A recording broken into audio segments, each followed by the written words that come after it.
자, 그럼 실제 발굴 현장은 어땠을까요? 지금부터 그 이야기 속으로 출발합니다.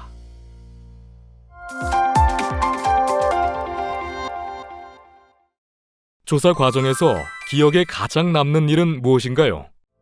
사실 그동안 조선시대 그 궁궐인 경복 발굴 조사를 하다가 만월대를 가게 된 거라서 고려시대 기와는 사실 처음 직접 만나게 된 거였어요. 그래서 가장 기억에 남는 장면은 지붕 마루에 장식하는 그 용두가 출토된 거였습니다.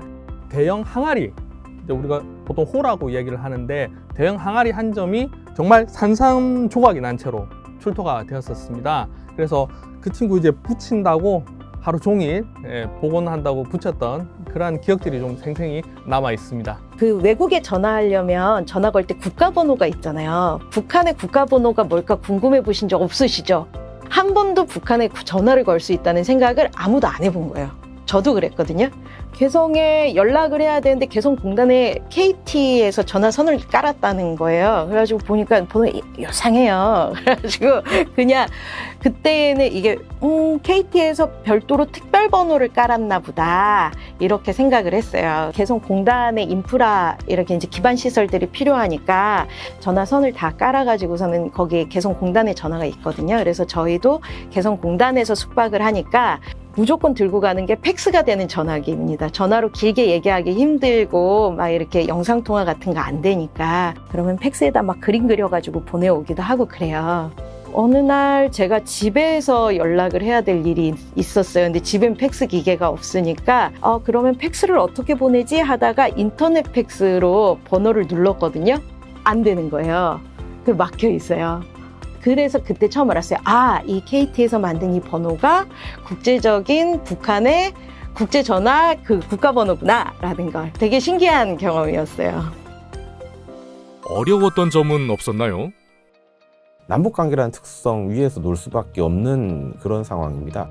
그래서 조사 기간도 조금 짧고 그다음에 중간에 휴지기도 길고 시간은 사실 촉박하고 결과물들로 빨리빨리 진척을 좀 시켜야 되고 쉽지가 않았어요. 남한이면 발굴이 종료되고 나서 보고서를 쓰기까지 2년이라는 시간을 법적으로 보장을 해줍니다. 만월대 정도의 유적이면 2년 가지고 안 돼요. 최소 3년 이상, 4년 이상 쭉 가져야 되거든요. 체류 기간이 정해져 있으니까 조사에서 나온 유물들이나 다양한 자료들을 다 정리해서 가지고 내려와야 돼요.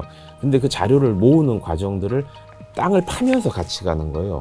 사실 굉장히 예민하고 굉장히 시간을 맞추지 못하면 이 유물 자료를 다 남쪽으로 가져가지 못하게 된다라는 부담감이 사실은 굉장히 컸고 그래서 퇴근하고 숙소에 가서도 후반 작업을 했을 때도 좀 여러 번 있었고요.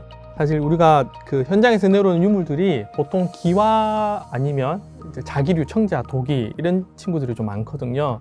그럼 사실 우리가 남한 같으면 걔네들을 따로 좀 모아서 별도로 좀 세척을 한다든지 어느 정도 시간을 좀 가질 수가 있어요. 발굴조사 현장에서. 근데 우리는 어쨌든 5시 일모를 기점으로 다 개성공단으로 들어와야 되는 상황인 것이고요. 유물은 현장에 있습니다. 그래서 우리는 정해진 시간 내에 유물의 속성부터 해서 정말 기초 자료를 뽑아올 수 있는 건 무조건 다 뽑아서 그걸 저녁에 밥을 먹고 유물 대장을 만든다든지 그러한 작업들을 좀 많이 했던 것 같아요. 그러한 작업들이 하루 이틀이면 괜찮은데 몇 달 이렇게 지내다 보니까 아마 같이 계신 선생님들도 체력적으로도 또 많이 또 힘든 부분이 있었다. 우리는 하루 정해진 시간 내에 발굴과 동시에 출토된 유물의 모든 것을 정리해야 했어요. 왜냐하면 개성 만월대에서 출토된 유물은 남한으로 가져올 수가 없었거든요. 현장에서 유물 정리는 어떻게 했을까요? 그 상황에서 우리는 그 유물을 현장에서 일단 세척하고 그다음에 분류하고 마킹해서 정리하고 그 중에서 보고서에 실을 유물들을 뽑아서 사진 찍고 또 도면을 만들어야 되는데 도면화 할 수 있는 사람들이 전문적으로 배치하기도 인력이 안 되는 거예요. 그럼 저희가 이제 3D 스캔을 해서 그걸 가지고 이제 우리가 나중에 도면을 만들 수 있는 그러한 원재료들을 가지고 온다고 그렇게 보시면 될 것 같아요. 이렇게 확보한 유물의 데이터를 어떻게 활용할까요? 3D 스캔이 아마 요즘 친구들 다 잘 알고 있을 텐데 그 레이저로 쏴가지고선 3차원으로 촬영을 하는 거다 보니까 이 입체감이 그대로 다 살아있고 크기가 가장 정확하게 기록이 돼요. 우리도 보통 사진으로 뭐 찍어 놓으면 크기 잘 안 보이잖아요.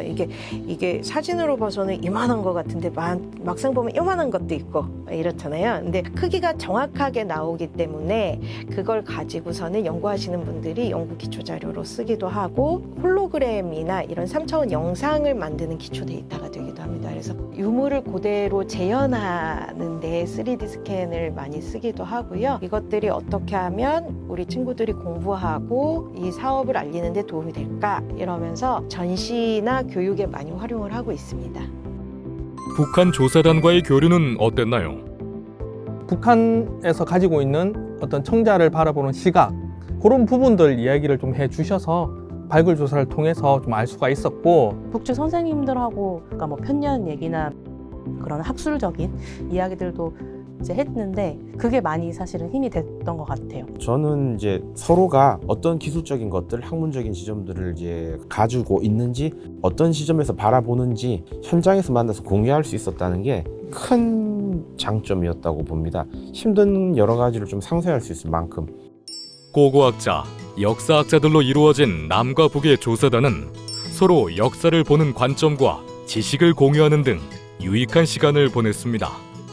저는 개성 만월대를 조사하는 동안 고려 역사뿐만 아니라 남북 간의 문화가 자연스럽게 공유되고 이해의 폭이 넓어져 갔던 모든 시간이 소중했답니다.